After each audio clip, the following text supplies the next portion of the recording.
Hello à tous, c'est Laurita, plus connue sous le nom de Laurita Socaliente sur les réseaux sociaux. Coach certifiée, je partage quotidiennement avec des milliers de femmes des astuces de développement personnel pour les aider à révéler pleinement leur potentiel infini. Aujourd'hui, je voudrais vous parler de ma coach américaine qu'on appelle Brooke Castillo. C'est une femme incroyable avec laquelle je partage de nombreuses valeurs et beaucoup de calls et beaucoup de coaching. Brooke, c'est une coach de coach. En réalité, elle a créé une école qui permet de devenir coach certifié, principalement dans la perte de poids, mais également dans les émotions. Donc elle est vraiment spécialisée dans les émotions. Et en ayant suivi pas mal de ses coachings, aujourd'hui, je suis à même de vous partager mon expérience, mais surtout son modèle, qui s'appelle donc le modèle de Brooke Castillo, et qui est absolument formidable. En tout cas, il m'a permis personnellement de révolutionner pas mal d'aspects de ma vie. Pour commencer ce podcast, j'aimerais que vous vous posiez une question. Tout d'abord, pensez à une situation dans un domaine de votre vie qui n'est pas idéal. Et maintenant, demandez-vous, qu'est-ce qui fait que vous êtes dans cette situation aujourd'hui ?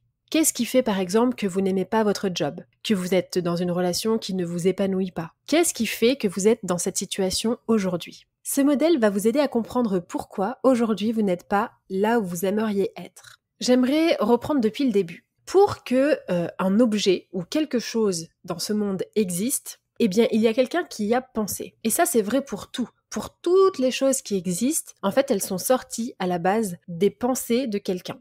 Pour créer quelque chose, il faut d'abord avoir une pensée. Je vous donne un exemple. Si vous voulez créer le concept de la piscine, eh bien, il va falloir déjà y penser. Pareil, si vous voulez créer une école, eh bien, il va falloir penser au concept. Entre cette pensée et le résultat, eh bien, il va se passer plein de choses. C'est-à-dire qu'entre le moment où vous allez penser à une piscine et le moment où vous allez avoir en face de vous une piscine, eh bien, il va se passer de nombreuses étapes.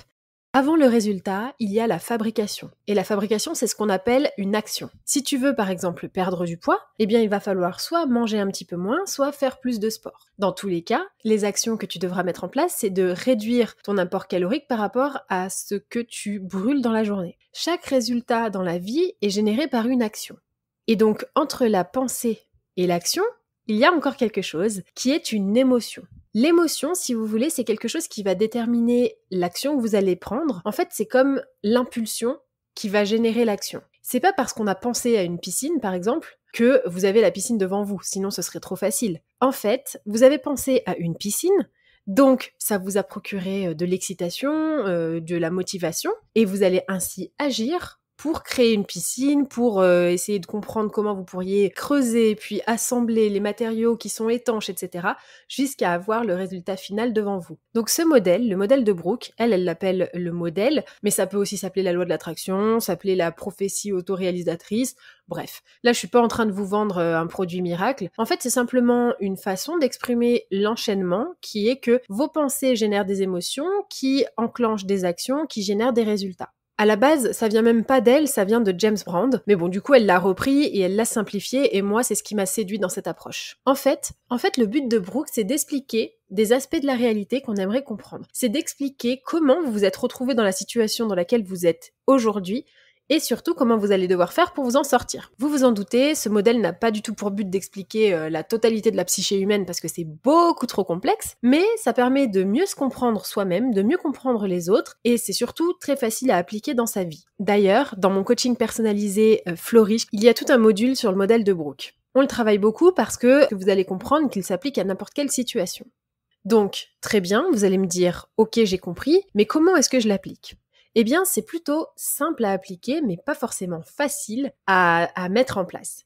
À la base, dans la vie, il y a tout un tas de circonstances. Des circonstances, c'est des choses, c'est des faits qui sont neutres, qui ne sont pas contrôlables. Donc par exemple, le fait qu'il pleuve, bon, vous y pouvez rien et moi non plus. Le fait que vous soyez né en France, que vous soyez né au Canada, etc., vous n'y pouvez rien. Les circonstances, c'est une situation. C'est simplement une situation, c'est quelque chose qui met tout le monde d'accord, c'est un fait. C'est une vérité, c'est-à-dire que vous pourriez défendre les circonstances, elle le dit très bien, devant un juge.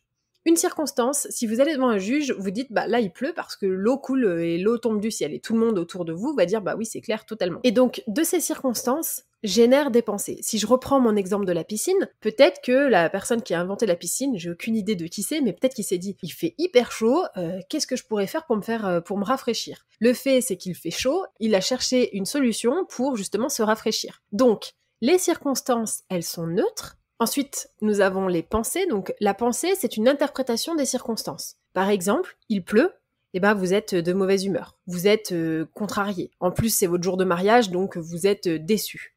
Bref, de la circonstance découle une pensée. Savez-vous qu'on a plus de 10 000 pensées par jour? C'est énorme, et la plupart des pensées qu'on a, on n'y prête même pas attention tellement elles sont furtives et parfois inconscientes. Une pensée, qu'est-ce que c'est concrètement? C'est une phrase qui nous paraît vraie, attention, qui est générée par notre cerveau. Mais elle nous paraît vraie à nous parce que on l'applique avec notre filtre. Mais votre voisin ne va pas penser la même chose que vous.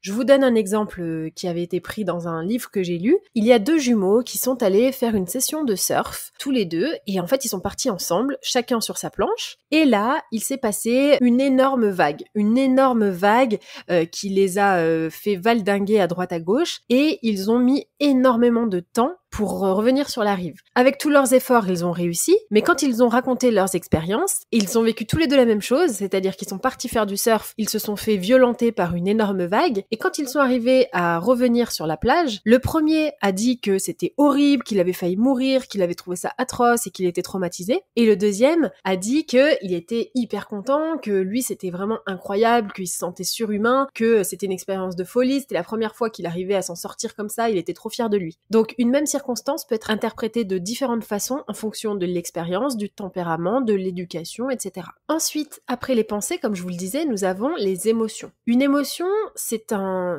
ressenti, c'est l'expression de cette pensée. Donc, par exemple, si vous vous dites « trop dommage, aujourd'hui je me marie et il pleut », l'émotion que vous allez générer, c'est de la déception. Les émotions, je pense que vous savez à peu près ce que c'est, même si on n'a jamais appris à exprimer nos émotions, et surtout, il y a de nombreuses émotions qu'on n'a jamais découvertes. Depuis que j'ai un enfant, je lui apprends les émotions, mais surtout je les réapprends avec elle parce que je me rends compte qu'on a un vocabulaire très pauvre en termes d'émotions, que parfois on ne sait pas comment exprimer une émotion et du coup on trouve des subterfuges comme par exemple je me sens seule, qui ne veut absolument rien dire, ça n'est pas une émotion, c'est juste une situation. Et par exemple j'ai appris récemment être ébobie, je ne savais pas ce que c'était donc je vous laisserai vérifier. Mais vous voyez, il nous manque énormément de vocabulaire pour exprimer des émotions et c'est pour ça que parfois ça génère un peu de la frustration. Donc les émotions, c'est quelque chose qui est généré par des pensées. Ensuite, après les émotions, nous avons les actions, puisque les actions découlent des émotions. Les actions, qu'est-ce que c'est concrètement? Eh bien, c'est toutes les actions qu'on va prendre, qui sont l'idée, en fait, je dirais, qui sont managées par ces pensées. Et les résultats, eh bien, c'est les résultats que l'on va obtenir. Donc je répète, si on déroule le modèle, on a d'abord la circonstance. D'une circonstance découle une pensée, qui génère une émotion, qui, elle, engendre des actions, qui va générer un résultat. Et ce modèle-là peut s'appliquer, comme je vous le disais, à n'importe quelle situation de votre vie. Selon Brooke, tout ce qui vous arrive dans la vie, un problème en général, eh bien vous pouvez le poster sur une de ces lignes. Par exemple, je déteste mon boss. Bon, ça, on est d'accord, c'est une pensée. C'est une pensée qui est générée par une circonstance qui, par exemple, votre boss, je sais pas, vous a mis dans un bureau qui ne vous plaît pas, ou votre boss vous a crié dessus sur le plateau. Ou alors, si vous ressentez énormément de tristesse, là, c'est une émotion, et il va falloir aller voir quelles sont les pensées qui génèrent cette émotion. Ce qu'il faut bien comprendre, c'est que nous ne pouvons pas avoir d'influence sur les circonstances, mais par contre, on peut avoir de l'influence sur ses pensées, donc sur la deuxième ligne du modèle. Donc vous voyez, ce modèle vous permet de comprendre la manière dont on se sent et pourquoi on n'est pas là où on voudrait être. Une fois qu'on a compris ce modèle, eh bien on peut changer de pensée parce que, je vous le répéterai jamais assez, on choisit ses pensées comme on choisit ses vêtements. Donc une fois que vous avez compris que vous pouvez choisir vos pensées, eh bien vous allez pouvoir d'une part, redevenir maître de la paix intérieure, mais deuxièmement, créer de nouveaux résultats. Je vous prends quelques exemples concrets pour vous montrer. Si par exemple, vous vous dites « je suis grosse », ça, vous allez me dire « ça c'est une circonstance », mais pas du tout. Ça, c'est une pensée. Vous pensez que vous êtes grosse. Les circonstances, qu'est-ce que c'est? La circonstance, c'est par exemple, je ne rentre pas dans ce pantalon, ou je pèse X kilos, etc. Donc ça, c'est des circonstances neutres qui sont défendables devant un juge. Je suis grosse, par contre, eh bien, c'est soumis à interprétation.